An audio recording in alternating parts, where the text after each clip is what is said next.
नमस्कार दोस्तों, मैं हूं मुबारक मुल्ला। पिछले 2 दिन में बहुत सारे अपडेट्स आ चुके हैं और बहुत सारे अपडेट्स में बहरीन, यूएई और इसराइल, अमेरिका और उसके साथ साथ चेचन्या की भी एंट्री करने की बात हो चुका है। चलिए वीडियो शुरू करते हैं। क्या क्या हुआ है। कल यूएस और इसराइल ने मिलकर ईरान के अंदर हिस्टोरिकल पेस्टर को इंस्टीट्यूट को कल उड़ा दिया गया और मिडिल ईस्ट के सबसे बड़े ऊंचे पुल को अटैक करके उड़ा दिया गया है। और ट्रंप ने ट्रुथ सोशल मीडिया में वीडियो शेयर करते हुए कहा, हमने ईरान के अंदर सबसे बड़ा पुल को उड़ा दिया है और हमसे डील करो, नहीं तो हम हमले और करेंगे।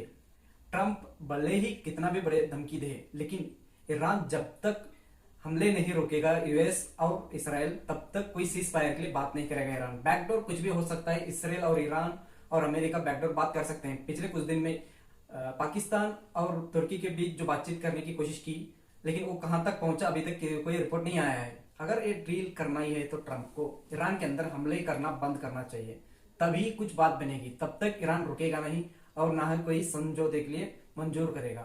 हाइफा में भारी बमबारी की और अमेरिका का एक फाइटर जेट भी गिरा गया।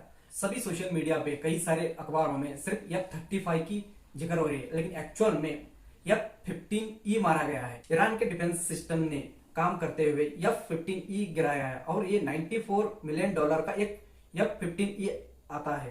आप समझ ही सकते हैं कि ईरान के अंदर एयर डिफेंस भी कितना कारीगर कर रहे हैं। अब तक ईरान ने तकरीबन 9 से अधिक फाइटर जेट को मार गिराया है। तेहरान टाइम्स के रिपोर्ट के मुताबिक 4 फाइटर जेट को मार गिराया है, 3 कुवैत में, एक सेंट्रल ईरान में। F-16 2 मार गिराया है, एक सेंट्रल ईरान में, एक साउथ ईरान में। F-18 एक मार गिराया है, वो भी साउथ ईरान में। और F-35 2 फाइटर जेट को ईरान ने मार गिराया है, एक साउथ ईरान में, एक सेंट्रल ईरान में। आप सोच ही सकते हैं कि जहां इसराइल के अंदर एयर डिफेंस खत्म हो रहे हैं, वैसे ही ईरान के अंदर एयर डिफेंस कारीगर काम कर रहे हैं। लेकिन मिसाइल तो डायरेक्ट हिट ईरान में भी हो रहे हैं और इसराइल के अंदर भी एयर हिट हो रहे हैं। कल नॉर्दर्न इसराइल में हिजबुल्लाह ने अटैक करते हुए रॉकेट के जरिए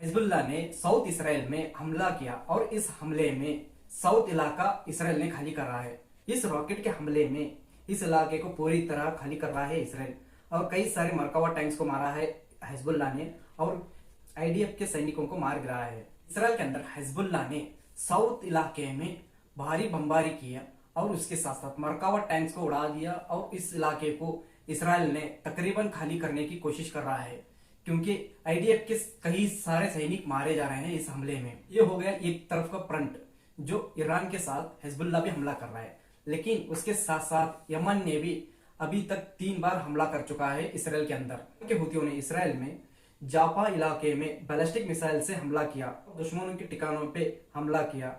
ये हो गया तीसरा फ्रंट।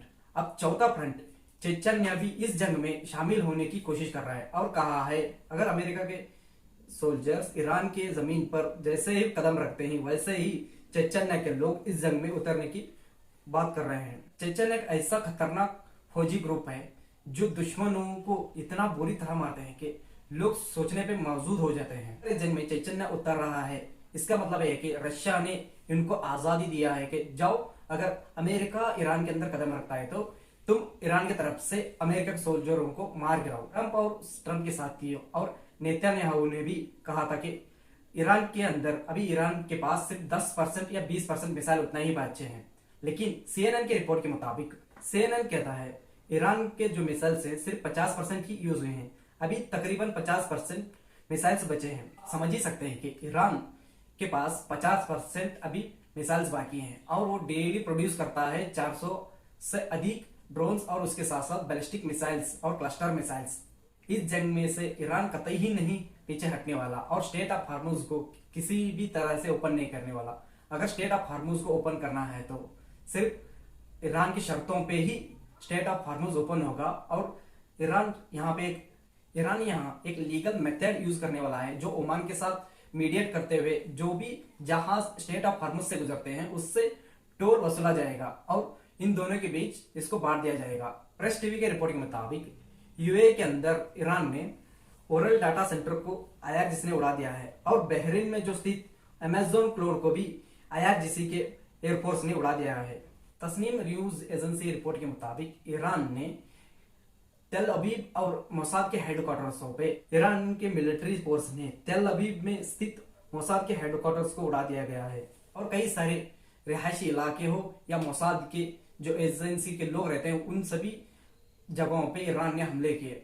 कई सारे तस्वीर वहां से आ रहे हैं। गल्फ कंट्रीज सेक्रेटरी का एक रिपोर्ट आता है। रिपोर्ट में GCC सेक्रेटरी जनरल ने कहा, ईरान के साथ साथ अच्छे रिश्ते बनाने की कोशिश करना चाहिए और उसके साथ सिक्योरिटी इश्यूज को भी खत्म करना चाहिए। ईरान ने मिडिल ईस्ट में स्थित अमेरिका के जो बेसेस थे मिडिल ईस्ट में, उन सभी मिडिल ईस्ट के बेसेस को उड़ा दिया है।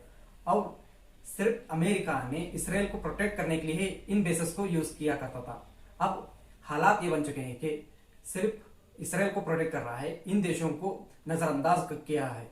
मिलते हैं अगली वीडियो में, तब तक के लिए बने रहें हमारे चैनल के साथ। लाइक शेयर करना मत भूलिए और जो भी देखते हैं वो सब्सक्राइब करना भूल जाते हैं, सब्सक्राइब करना मत भूलिए। मिलते हैं अगली वीडियो में।